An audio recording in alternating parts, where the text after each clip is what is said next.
Onnee kootti ibidda jaalalaa qabsisee waan badeef egereen abdii koo natti dukkanoofteetti. Ashamaa harka fuune kabajamtootaa fi hordoftoota keenya. Kun seenaa jaalalleewwan lamaanii kan Juuleetii fi Roomiyoo kutaa lammaffaadha. Hanga xumuratti nu hordofaa affeerraa keenya. Maalummaa jaalalaa isa irratti bare. Dhiirri biraa immoo dhiira natti hin fakkaattu. Bakka haadhaa fi abbaa koo bu'ee na kunuunsoo jedhe jaalala keenyaaf gurra guddisuu hin ta'u. Erga jaalalaan walitti dabalamnee jaalala mi'aawaa akka damma daamoo jedhu sana waliin dhandhamoo eegallee waggaa 5 lakkoofsiifnee jirra. Haa ta'u malee taateen guyyaa sana Roomiyoon kophatti nagatee sanuu galgalaan na dhiisee deeme anaaf gaafii guddaadha. Erga inni na dhiisee deemee isa barbaaduuf jedhee halkaniif guyyaa isa iyyaafachuu irratti argama. Ani jaalallee koo Roomiyoo eessa akka jiru barbaaduuf jedhee asiif achi yeroo jooru bineensonni biroo immoo na adamsaa akka jiran an takkaayyuu quba ofirratti hin qabu ture. Isa barbaaduuf jedhee asiif achi jooree jaawwaree hara baafadhuse. Qaamni koo hara baafata malee qalbiin guyyaa tokkos tasgabbaa'ee haara galfee argadhee hin beeku. Roomiyoo koo jetti qalbiin koo, onneen koo takkaa lama dhaattee yeroo rafuus hirribaan adammaqsite. Abjuudhaan isa wajjin rafa. Guyyaas gaaddidduu isaa ubbiratti arga.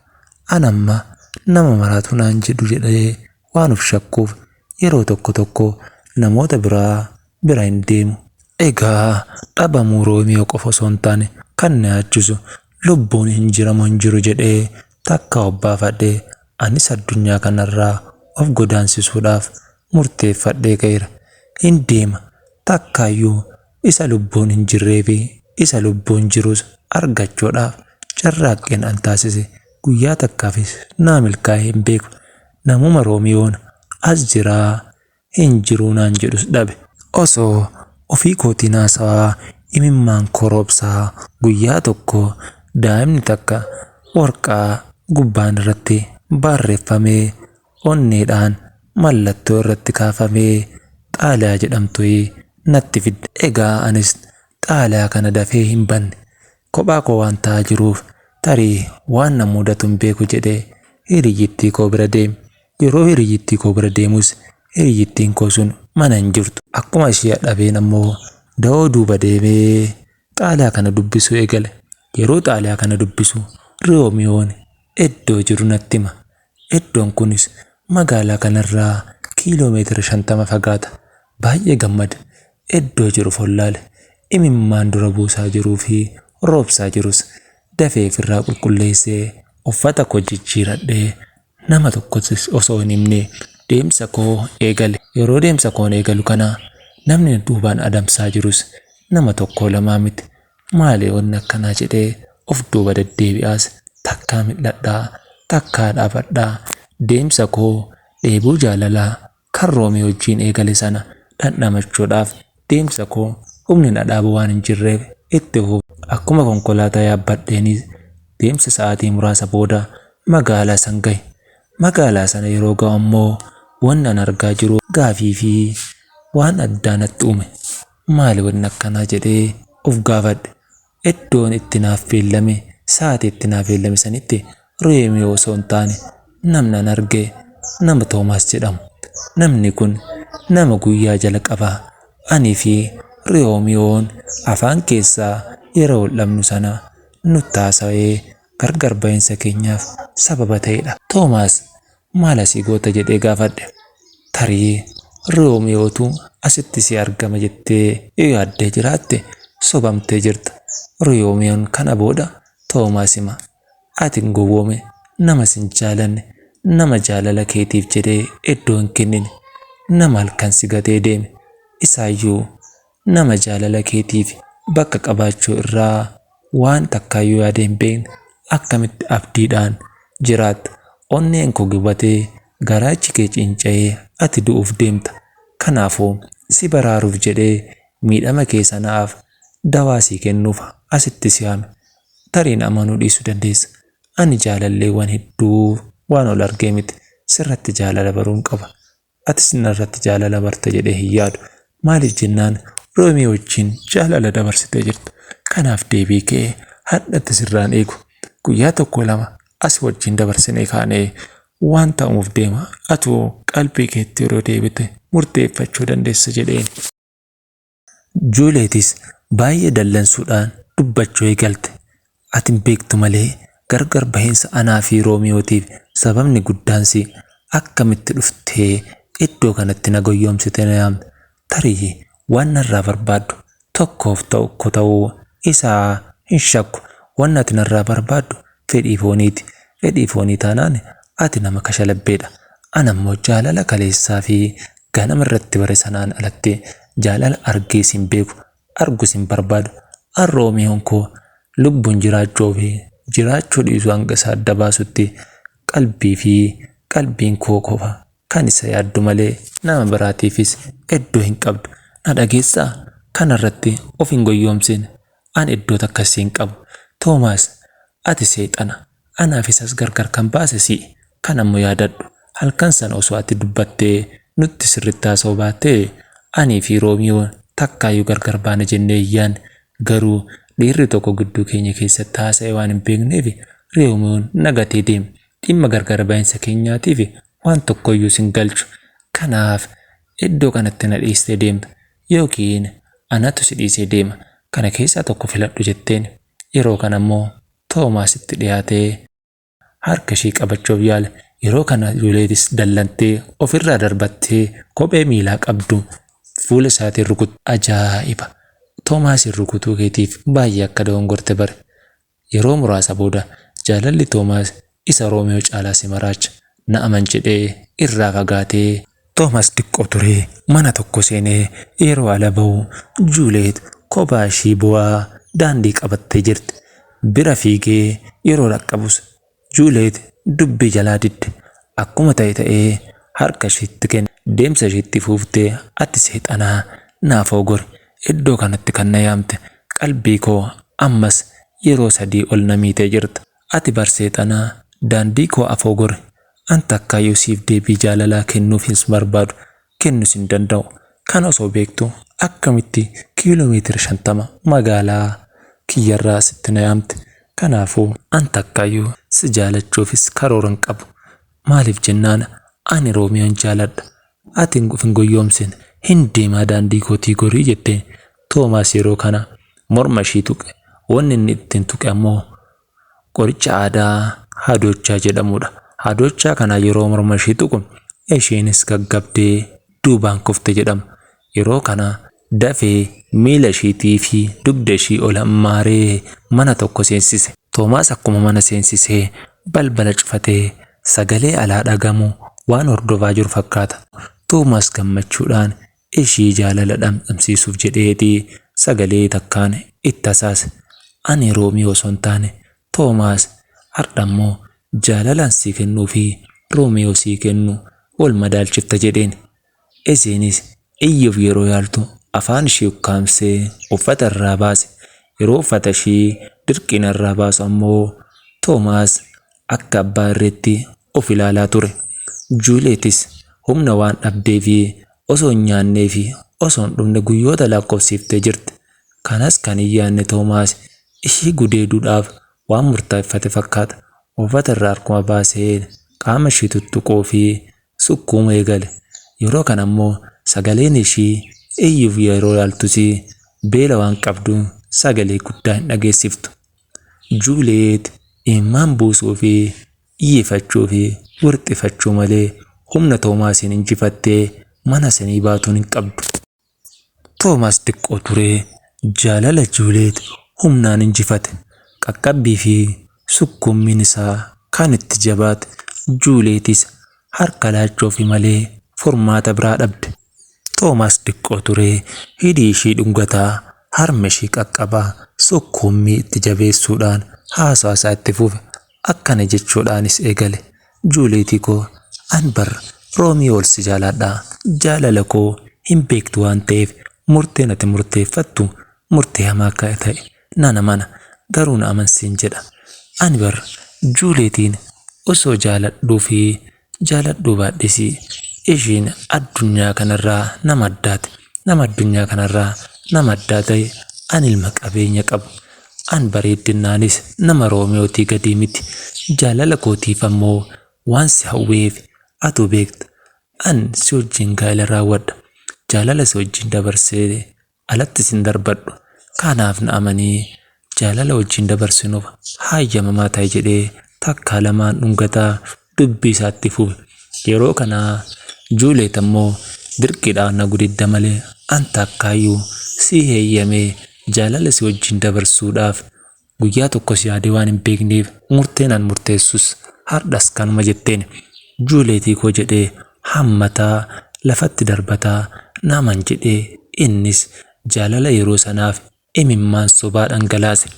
Juuleet fuula isaa yeroo laaltu dhugaa Toomaas na jaalattaa jetteen. Erga na jaalattee hanga ammaa gaafii naan dhiyeessine an ammoo jaalala biraa keessa jira. Akkamitti kana raawwachuudhaaf murteessitis osoo na amansiine balbala cuftee na hammaartee ol na galchite na adochite. Yeroo ati ol na fuutu of beekaan jiru amma of beekaa jira. Osoo na dhiifteetii gaafa an siif heeyyamee jaalalli kan kee laphee koo injifatee gaafa san siif heeyyamaa hardha waan tokkos osoo narratti raawwachuu baattee fedhii kootii Toomaasii koo na dhagaye jetteen. Sagalee kana kan dhagaye Toomaas miira isaa to'achuu hin dandeenye. Akkuma godheetii isii injifachuudhaaf fannaadhaan harma ishee qaqqabuu fi hidhii dhungachuu itti fufe. Yeroo kana ammoo Juuleetis of wallaalte. Of wallaaluun amma ammoo kan hadochaa osoo hin taane miira jaalala Toomaasiitiin waan injifatamteef harka kennachuudhaaf dirqamte. Yeroo kana ammoo jaalalli Toomaas wajjin dabarsee kan raajii nama jechisiisuudha. Egaa akkana jetteen ati Toomaasidha. Dhugumaan na jaalachuu dandeessa. Garuu an Roomiyoo waggaa tokko miti hanga lubbuun jiru qaama koo keessaa baasee takkaayyuu hin dagadhu. Ati adda fedhii foonii guddaa tokko na wajjin raawwatte. Fedhii foonii ajaa'ibaa fi nas gammachiisa na wajjin raawwatteetta. Anis kana kan si wajjin raawwadhe bobaa laphee koo naaf qabbaneessitaaf malee jaalala dhugaa isa boruu utubaa wajjin ijaarannee bultii wajjin godha akkasi wajjin hin dabarsine naaf hubadhu jetteen. Ati bar jaalala yerootiif akkana barbaaddu mallattoon atammaan narratti argisiisaa jirtu kun murteessaadha. Kanaa ol sababa sirraa hin barbaadu jetteen. Toomaas amma haasaa dhiisee hojii isaatti fufee jira. Yeroo kana ammoo hojii kanaan kan miidhamaa jirtu Juuleet. Kanaa ol maal gootaree dhugaa yoo boruu na barbaadde kanaa ol natti hin deeminii jetteen. Yeroo kana Toomaasis harka ishee ol qabee morma ishee jala seeneetii haasaa biraatiin osoo hin taane gochaan jaalala si argisiisaa jira. Erga xiqqoo turtee Juuleet ati Toomaas kormeedha. Roomiyoo na dagachiisuuf deema jetteen. Abjuu keessa akka waan haasaa jirtu itti fakkaata. Garuu ishiin abjuu keessa osoo hin taane dhuguma ija Toomaas ilaalaan. Toomaasis baay'ee gammadee dafqirraan garagale. Dhugaatis na jaalatta. Kanaafuu jaalala keenya kana asumatti turree bultii ijaaranna jedheen. Halkan sana erga lafti bari'eetii iddoo bashannanaa tokko qabatee deemee Toomaas ilma sooressaa waan ta'eef mallaqa baasuu irratti of duubatti hin deebi'u. Yeroo kana Juuleetis harka isaaf kennitee fuula ishee dhoffataa magaalaa keessa yeroo deemtu harka isaa qabachuudhaafis ni qaanfatti. Guyyaanis deemee jiinis deemee waggaa tokko gaane. Yeroo kana akka haadha manaatii fi abbaa warraatti ollaa hundi tilmaama. Ta'us garuu namni jara kana akkamitti jaalala yeroo muraasatti waliin dabarsanii magaalaa kana keessatti waliin jiraachuu danda'an jedhee kanneen of gaafatanis baay'eedha.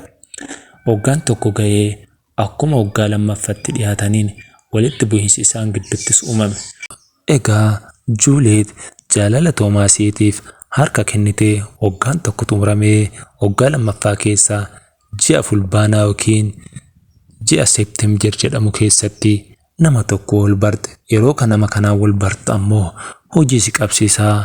Atis nama cimtuudha. Ja'a abbaa warraa keessa argee jira. Nama tasgabbaadha. Toomaas wal beena jedhee sossobe. Yeroo kana Juuleeti Tole anis erga as taa'uun konoollee magaalaa kanatti hojii qabadha jettee waan murteessiteef yaada kana Toomaasiif dhiyeessite. Toomaas ammoo waan ishee jaalatuuf waan isheen jette hundaa ni raawwataaf. Tole jedhee yeroo hojii kana seensus ammoo hojii kana keessatti barfataa galuu eegalte. Namni kun ammoo yeroo tokko tokko gudeeduudhaafis yaalii taasisaa, mallaqaanis sobuuf yaalii taasisaa, guyyaa tokkos milkaa'ee hin beeku. Guyyaa tokko ammoo erga hojii eegaltee jiini 3 erga ta'eeti Juuliyeet jaalalaan sobamte. Namni isheen bira hojjetaa jirtu abbaan qabeenyaa kun sossobee kutaa dhuunfaa tokko galche. Erga kutaa dhuunfaa kana galcheetii jaalalaan taaneen isii sobe. Jaalalaan taaneen akkuma ishee sobeenis harka kennachiisee jaalala wajjin dabarse. Toomaas yeroo kana quban qabu. Yeroo kana ammoo isheen jaalala dabarsite kana dhokfachuuf yaaltusi wanni mallattoo irraa mul'atu waan jiruuf Toomaas akkuma isheen galteen ija keessa ishee ilaalaa haasa'atti eegale. Akkamii Juuliyeetii koo jedheen har'a xiqqoo na dhukkubaa haasa'as hin barbaadu rafuun barbaadaa jetteen. Yeroo kana ammoo namni tokko konkolaataa qabatee balbala Toomaas mana itti kireeffatan dhaabbatee waan isaan dubbatan dhageeffataa ture. Wanti isaan dubbataa jiran diqqoo sagalee ol qabannaadhaan waan ta'eef iciitiin dhokatus hin jiru. Akkamitti galgalaan dhufta iddoo hojii kanatti kan sin ergee fi mallaqa dabalataa akka nuuf hidduuf anis mallaqa dhabee osoo hin taane xinsammuu keessi eegee akka ati gammaddu malee akka halkaniin galtuuf takkaa siin eeyyama. Maal akka dabarsitee dhufte natti him jedhaan. Yeroo kana imimmaan buusuu filatte. Juuliyeet natti him jedhee itti dhiyaata. Waan tokkos deebisuuf dadhabde. Namni alaa tokko shoggoxii qabatee balbalarra dhaabbatee balbala rukutaa ture. Yeroo kana ammoo Juuliyeet namni sun akka nama qaamaan gudeedee sanatti waan hubanneef balbalatti baatee eenyu jetteen. Yeroo kana namni ishee gudeedee ishee wajjin jaalala dirqii dabarse kun nama 3 wajjin balbala irratti dhaabbataniiran. Toomaasin ajjeesuuf turan. Yeroo kana ammoo Toomaas dogonkoree alatti ba'e. Yeroo alatti ba'u xiyyiitiin jala qabaa Toomaasiin argatte. Laphee isaa 2 yeroo rukuttu Toomaasis kufee achumatti lubbuudhaan darbe jedhama. Juuliyeet ammoo iyyoo alatti firatti iyyattee ishii gargaaruu hin qabdu. Namni isa ajjeese kun ammoo sitti hin deemnee sin ajjeefnu si fudhannee iddoo tokko geennaa jedhee kadhate. Yeroo kana balbala ofitti cuftee iyyuu eegalte. Yeroo ollaan bahu namoonni nama ajjeesanis hin miliqan. Toomaas erga lubbuun darbeeti reeffa isaa achumatti ollaan sun bahee awwaala jedhama. Juuliyeet ammoo waggaa 2ffaa isheetti yeroo gara magaalaa isaanii deebitu Roomiyoon wal argita. Roomiyoon wal argitee waan ta'amee fi seenaa dabarsaa turte sana dhoksuudhaan egaa Juuliyeet akkuma magaalaa duratti deebiteen seenaa dabarsitee fi iciitiiwwan Toomaas wajjin dabarsaa turte hunda dhoksuudhaan akka isa barbaaduudhaaf waggaa kan hunda dhamaatee ragaa ofiif baatee itti dubbatte. Roomiyoonis sossobamee tolee anis si jaaladhaa garuu si barbaada waan tureef hanga hunda jaalala keetiif amma iddoo hin qabaadhu. Ati garuu maaliif magaalaa kanaa baate jedhee. Ani kan magaalaa kanaa ba'eef si barbaaduuf erga si na barbaaddee dhabdee deebi'uu hin dandeessu jedheen. Tarii deebi'uudhaaf haalli mijataan naaf hin turre. Adaadaa koo bira turee achitti haara galfee argachuudhaaf akkan si jaaladhu hin beektaa mi jetteen Roomiyoodhaan. Tole hin beekaa jetteen. Yeroo kanaa tole walitti deebinee wal dubbifnaa jedhanii gargar ba'an. Guyyaa 2ffaasaa osoo walitti hin deebinee qorannoo dhiigaa Juuliyeet yeroo taasiftu dhukkubni HIVtiin akka saaxilamtee jirtu of barte. Yeroo kana gubaan garaacha ishee waan biraa akka yaaddu taasise. Roomiyoo bilbiltee si argachuun qabaa an miidhamaa jira jetteen. Roomiyoonis tole jaalallee koo Juuliyeet walitti yoo deebinee hammeenya tokkos hin qabu. Anis erga isin gargar ba'ee guyyaa tokkos jaalallee biraatiin wal argee hin beeku jedha. Tole jedhanii guyyaa galgalaa wal argan irbaata nyaatanii Roomiyoon gaafii jaalalaa tokko dhiyeesseef. yeroo hedduu si yaadataan ture. Har'a galgala immoo jaalala waliin dabarsinaa jedheen. Anis waan barbaadu waan ta'eef gubaa jaalalaa koo har'a naaf qabbaneessita Roomiyoo koo. Waggaan 2 maal keessa jirti? Jaalala keenya ni haaromsinaa jettee waliin bultiif heeyyamte. Yeroo kana immoo Roomiyoonis ishii shakkaa waan tureef jaalaluma halkanii sanaaf waan heeyyame fakkaate. Erga halkan waliin dabarsanii lafti bari'ee gargar baane. Yeroo kana immoo bilbila isaatii daqiiqaa muraasa booda Juuleetitti bilbile. Juuleetitti yeroo bilbilu haasaa fokkisaa tokko akkana jedhee dabarseeniif. Juuleetii koo siin jechuu hin danda'u. Nama baalageedha. Akkamitti waggaa 2 hunda dabarsitee ana wajjin jaalalaan bultii ijaarrachuudhaaf si barbaachisuu ta'uu kee natti himta. Ati bargowwaadha. Jaalala halkan tokko si wajjin dabarseef Roomiyoon jaalalaan injifadhee ammas kiyyoo harka kootti deeffadhoo jette baay'ee goyyoomtee jirta. Juuleetii na dhaga'e. Gowwaan hin ta'in. Kana booda an jaalallee biraa qabachuuf yaalaa jira. Siif hin ta'uu.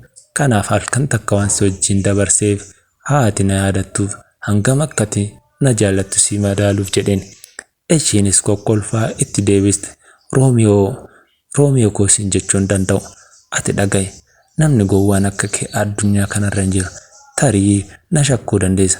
An waggaa 2 adaadaa koo wajjin hin dabarsine. Bultii ijaarradhee nama wajjin dabarsaa ture. Tarii jaalala namoota wajjin dabarsaa jiru sitti himuu hin danda'u. Anamma lubbuun jiraachuu hin danda'u. Atis akka lubbuun hin jiraanne sitti himuun barbaada. Ani nama HIV qabamee jiraataa jirudha. Atis halkan kana waan na wajjin dabarsitee carraan si qunname san akka ta'u hubachuu qabda. Akkamitti nama waggaa 2 si wajjin osoo hin dabarsine sitti dabalame qorannoo dhiigaa osoo hin taasifne na wajjiidhaan dabarsitaa jetteen. Egaa kabajamtootaa fi hordoftoota keenya gargar baay'inse seenaa jaalalleewwan lamaan yookiin Juuleetii fi Roomiyoo kanas irratti raawwatu ta'a. Waan hordoftaniif horaa bulaa deebanaa. Torbaan jaalalaa isiniif haa ta'u.